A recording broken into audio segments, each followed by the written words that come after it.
नमस्कार, good morning. आप देख रहे हैं न्यूज 18। आपके साथ मैं हूं कंचन डोगरा नेगी और बड़ी खबर से बुलेटिन का आगाज कर रहे हैं। देहरादून से खबर है, जहां पर आज से एक बार फिर अतिक्रमण हटाओ अभियान को शुरू किया जाएगा।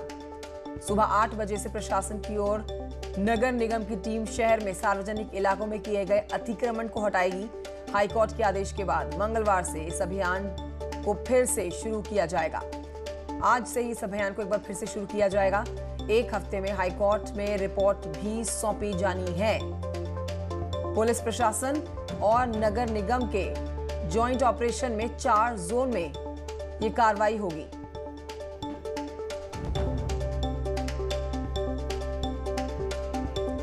इस खबर पर ज्यादा जानकारी के साथ सुनील नप्रभात मेरे सहयोगी मौजूद हैं। सुनील नप्रभात, आज का दिन बहुत अहम है। हाईकोर्ट में एक हफ्ते में रिपोर्ट सौंपनी है।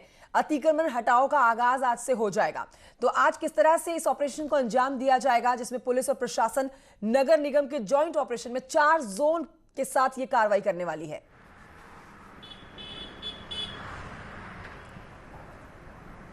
देखिए कंचन, करीब 10 बजे के आसपास नगर निगम की टीम, पुलिस प्रशासन की टीम सड़कों पर उतरेगी और जो मुख्य सड़कें हैं, खासकर Rajpur road, Gandhi road, Prince Chowk, Chakrata road, Haridwar road से आज अतिक्रमण हटाने की कार्रवाई शुरू की जाएगी। जो प्लान है, पहले 1 घंटे में सर्वे किया जाएगा कि कहाँ पर जो अतिक्रमण है वो अभी शेष है, क्योंकि देहरादून में 2018 और 2019 में 2 बार अतिक्रमण हटाने की कार्रवाई चली हाईकोर्ट के आदेश के बाद, लेकिन दोनों सालों में फिर ये कार्रवाई कुछ दिन अतिक्रमण हटाने के बाद रोक दी गई थी।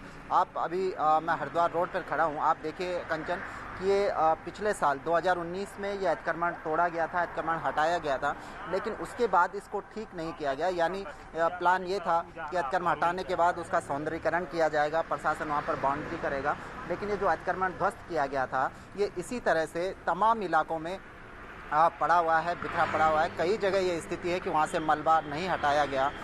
कई स्थानों पर जो प्रशासन ने पूर्व में जो अतिक्रमण हटाया था, चूँकि उसे मेंटेन नहीं किया गया, तो लोगों ने दोबारा से उस पर अतिक्रमण कर दिया।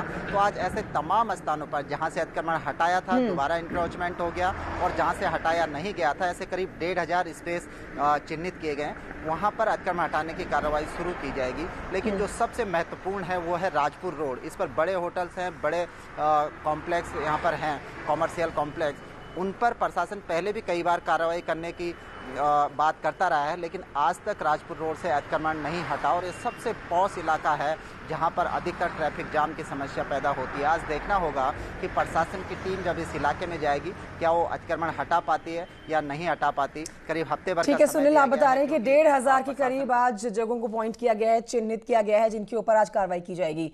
एक सवाल कि लोगों को असुविधा ना हो और लोगों की तरफ से कोई अप्रिय घटना को अंजाम न दिया जाए, तो इसके लिए क्या तैयारियां की गई हैं सुरक्षा को लेकर? देखिए, वैसे पहले ही लोगों को ये सूचना नोटिस सर्व किए गए हैं कि जिन जिन का भी अतिक्रमण है वो अपने अतिक्रमण स्वयं तोड़ दें, या फिर प्रशासन उनको फिर तोड़ेगा। और अगर प्रशासन अतिक्रमण हटाता है, अतिक्रमण तोड़ता है, तो इस पर जो भी खर्च आएगा वो संबंधित भवन स्वामी या संबंधित जो इंक्रोचमेंट जिसने किया है उसको इसका भुगतान करना होगा। जिन जिन सड़कों से जहाँ से अतिक्रमण हटेगा वहाँ पे ट्रैफिक डाइवर्ट रहेगा। इस दौरान पुख्ता इंतजाम भी किए गए हैं। पुलिस की टीमें मौके पर मौजूद रहेंगी, मजिस्ट्रेट मौके पर मौजूद रहेंगे, नगर निगम के कर्मचारी मौजूद रहेंगे, और कोशिश ये की जाएगी कि जिन जिन सड़कों पर करीब 4 जोन चिन्हित किए गए हैं मुख्य तौर पर, जब यहाँ पर से अतिक्रमण हटेगा तो उस दौरान अतिक्रमण हटाने की कार्रवाई के दौरान जो ट्रैफिक है वो ठीक है। तो 1,500 जगहों पर से आज अतिक्रमण हटाने की कार्रवाई शुरू की जाएगी। सुनील नप्रभात, बहुत शुक्रिया आपका जानकारी के लिए।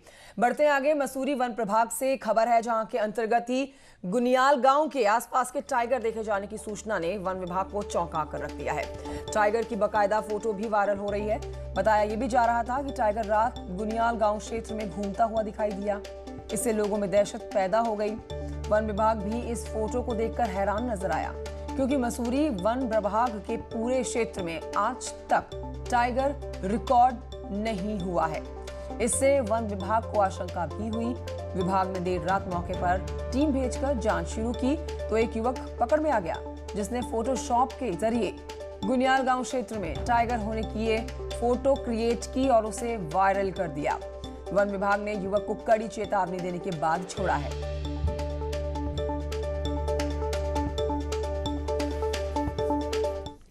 बढ़ते हैं आगे। रुद्रपुर से खबर है जहां पर पार्षद प्रकाश धामी का मर्डर का मामला और पुलिस आपसी लेन देन और रंजिश के एंगल से तलाश कर रही है। सोमवार को हुई थी बीजेपी से जुड़े हुए धामी की हत्या।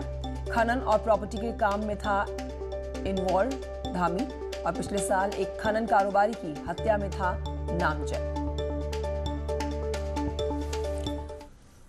आइए बुलेटिन में बात करते हैं उधम सिंह नगर के रुद्रपुर में सोमवार को सुबह एक बीजेपी के पार्षद,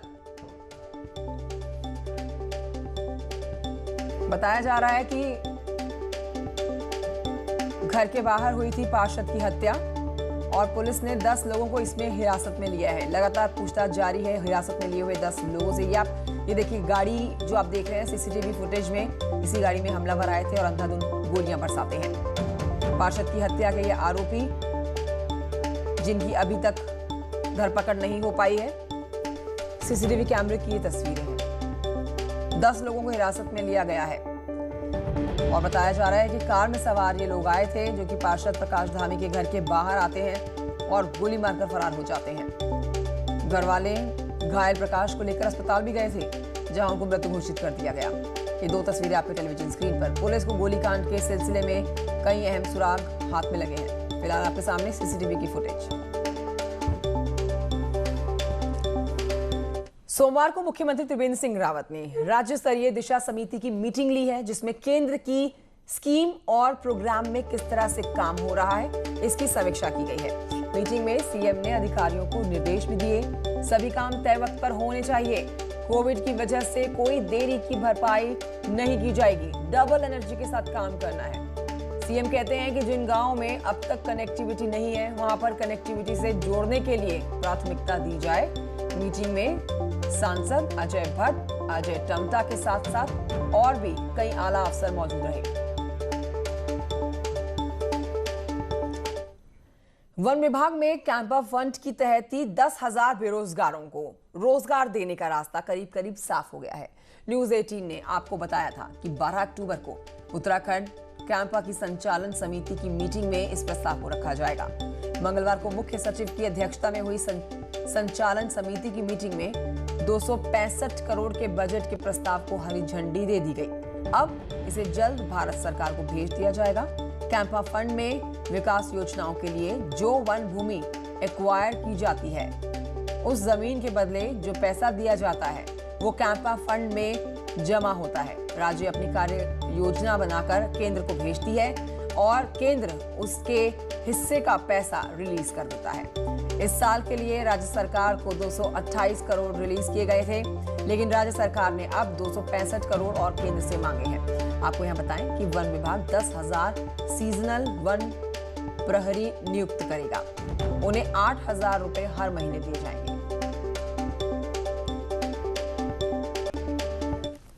बात करते हैं कांग्रेस की। कांग्रेस प्रदेश अध्यक्ष प्रीतम सिंह ने सरकार को एक बार फिर से निशाने पर लिया। प्रीतम सिंह कहते हैं कि सरकार को कोविड-19 फंड के लिए और पैसा चाहिए तो कांग्रेस विधायक देने को तैयार है, लेकिन सरकार पहले पूर्व में विधायक निधि से काटे गए 15-15 लाख और 1-1 करोड़ का हिसाब किताब सामने रख दे। बीजेपी कहती है कि सरकार के पास 1-1 पैसे का हिसाब है। प्रीतम सिंह जब चाहें हिसाब किताब ले लें। सरकार के पास कोई हिसाब नहीं, ना तो विधायक निधि का हिसाब देने का काम कर रहे हैं और जो प्रारंभिक तौर पर 15-15 लाख शुरुआती दौर में हमारे विधायक निधि से काटे गए थे उसका भी कोई पता नहीं है। प्रीतम सिंह जी बहुत ही वरिष्ठ सदस्य भी हैं, मंत्री भी रहे हैं, बहुत ही अनुभवी हैं, किंतु विधायक निधि का जो पैसा प्रत्येक विधायक से कटा है और जो कोविड में दिया गया है उसका 1-1 रुपये का हिसाब जब मर्जी सरकार देने के लिए तैयार है। कहां कहां खर्च हुआ ये सब उनको बता दिया जाएगा। उत्तराखंड में रणनीतिक अहमियत से बनाए गए 8 पुलों का रक्षा मंत्री राजनाथ सिंह ने लोकार्पण कर दिया, जो चीन और नेपाल बॉर्डर को लेकर काफी अहम है। रिपोर्ट देखिए।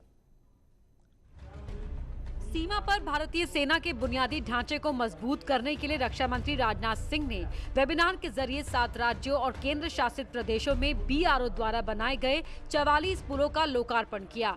इनमें उत्तराखंड के पिथौरागढ़ जिले में बने 8 पुल भी शामिल हैं, जिसमें पिथौरागढ़ तवाघाट सड़क पर 5 और जौलजीबी मुनस्यारी सड़क पर 3 पुलों का लोकार्पण किया गया।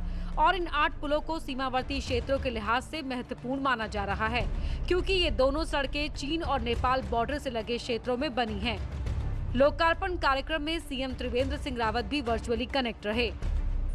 आज रक्षा मंत्री द्वारा जो सीमावर्ती इलाकों पे पुलों का लोकार्पण किया गया है, इनके बारे में अगर हम समझना चाहें तो ये बहुउद्देशीय है। एक कि इससे हमारा जो सैन्य परिपक्वता है वो बढ़ जाती है। हमारे जो सड़कें चौड़ी हो रही हैं, सड़कों के साथ साथ पुल सुदृढ़ भी हो रहे हैं, चौड़े भी हो रहे हैं। नए जो पुल बनेंगे उनके ऊपर से सभी तरह के वाहन, शस्त्र जैसे कि टैंक, वो भी वहां पहुंच पाएंगे। इस मौके पर रक्षा मंत्री राजनाथ सिंह ने कहा कि सीमावर्ती इलाकों में सड़कों, सुरंगों और पुलों का निर्माण राष्ट्र के विकास के साथ दूर-दराज के क्षेत्रों में रहने वाले लोगों की भागीदारी का भी काम करेगा। वहीं पुलों के लोकार्पण पर सीएम त्रिवेंद्र सिंह रावत ने कहा कि इन पुलों के बन जाने से मिलिट्री और सिविल ट्रांसपोर्ट में सुविधा मिलेगी। Bureau report, news 18। बुलेटिन में अब बात करेंगे कोरोना अपडेट की। प्रदेश में कल यानी कि सोमवार को 296 कोरोना के एक्टिव मामले नए आए। 15 लोगों ने अपनी जान गंवाई है और 55,000 के पार पहुंच चुकी है कुल कोरोना संक्रमित मरीजों की संख्या प्रदेश में। 7,000 एक्टिव मामले हैं। कोरोना की इसी अपडेट के साथ एक छोटा सा ब्रेक, जल्द लौटेंगे।